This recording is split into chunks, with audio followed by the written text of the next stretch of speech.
so that they are successful. So a big round of applause for that as well. It's an honor to be the MC today, and it's also an honor to introduce our first speaker. This project was led by the agency's executive director, Daryl Evie, who would like to say a few words. Daryl. Thank you.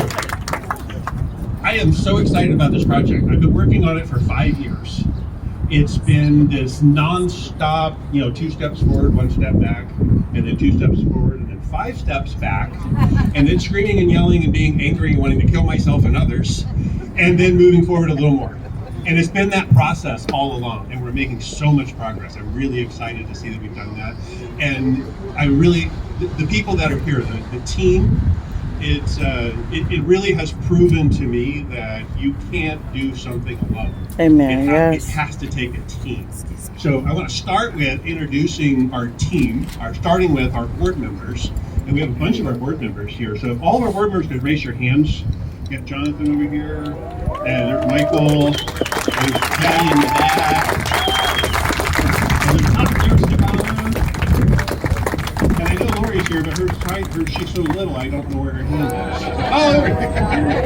is. Oh, so they're the ones that keep me on track.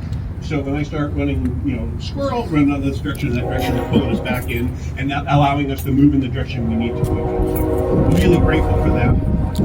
As we were coming along and trying to develop this and figure out how should we make a tiny home and what should it look like and what are the options, and I traveled around California and Arizona and some other places and looked at tiny home villages to find out what works and what doesn't. And this is the best of everything we've seen. And I can promise you, I have looked at probably 100 different versions of tiny homes. Everything from shipping containers to sheds to igloos. There's like so many different options, and this is the best one. So I really want to put a big thank you out to Aaron. Where's Aaron? There's Aaron back there. Aaron is the one that lets hallucinate sometimes, because he came up with this idea that a walk-in freezer seems like a great place to live. And that's how he invented this thing. And so I'm really grateful for what he came up with on that. So these things are amazing. They're wonderful with, as you can see, how comfortable they are. We're also going through a whole series of, if anybody that works for the government knows that government people are all about, here's the line, and you do this, and then you do this, and then you do this, and then if someone steps outside of the box, they're like, oh my God, they're out of the box, get back in the box. This doesn't fit in a box. This is too weird for them. So the government, our planning department, my heart goes out to them, but we're asking them to approve something that's never been approved before, that's never been done before, and they're looking at it thinking, okay, who's going to sue me and why? And that's their perspective on it, and I get that. And my perspective is, there's a kid who's sleeping under a bush in the snow. Yes. This is better than that. Yes. So we each have a different perspective on how we're looking at the solutions. Together we are finding the solution. We're getting to where we need to be.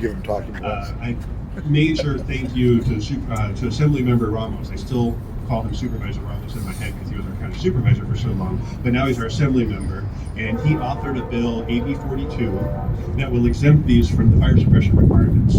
Because as you know, anywhere that people sleep at night has to have a fire sprinkler, which makes perfect sense in a house. When you're in your bedroom, you get out of the bedroom, you go down the hall, through the hallway, through the living room, and then out the front door.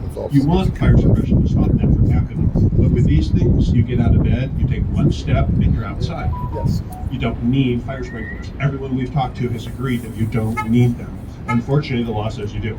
So we're changing the law. We're working on a few other things to move through this process to make it easier. So we have multiple layers on our poles. So we're going to have the tiny homes that you're going to go right up over here, that whole section over there. If you want to look at the drawings over there, I'll give you an idea of it. Those drawings aren't exactly accurate because the city has had us change 6 times since then. Wow. And we didn't bother to print new stuff every time they changed the rules. So we got that, and then this existing building, we're going to expand out. So that's where we're going to do the groundbreaking, and that expansion over there. And that's going to have a shelter and a commercial kitchen and an area so that young people can come here and hang out. Yes. And it's basically, think about when you were a teenager, what did you want? And many of us were lucky enough to have a house. And you could go there and you could watch TV and you could eat dinner and you could do your homework and you could sleep at night. You could do all that stuff. But what about young people who don't have that? They don't have that luxury of a home that can do that. This is going to be that home. This is going to be that place where you can sleep at night and you can play video games and you can hang out with your friends and you can do all those things. All of that we need together.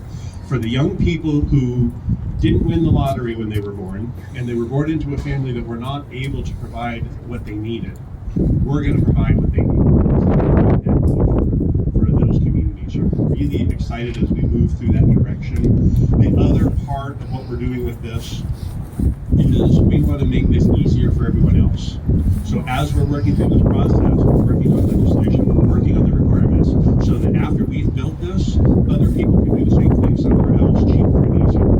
Because together, we can make this everything better. Together, we can end homelessness. We can solve these problems. We can make it so that young people have a place to live and they're able to have a real life. They're able to go to college. You know, the kids that come into our program, almost all of them come into our program without a job and without knowing what they're going to do with life.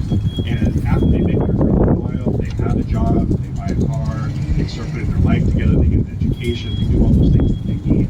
And one of my favorite things is when they go through that process and then 5 years later they come back and they're working for us and they're able to pass that on to the other younger people. It's really exciting to see that growth, that impact that they're making on so many people's lives.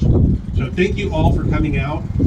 This project is costing, originally it was going to cost us $1 million, then it turned into more than that, and now it's a lot more than that. So if you'd like to help pay for it, that'd be cool. So anybody that can write us a check for $1 million, thank you very much. Anybody who can't quite write $1 million check but can help us move in that direction, that would be awesome too.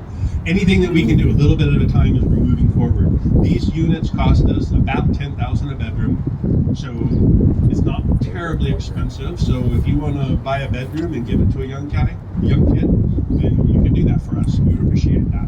The more we can get the community involved, the more we can develop and make this project more successful and have a greater impact on the young people in our high desert community here. So thank you guys.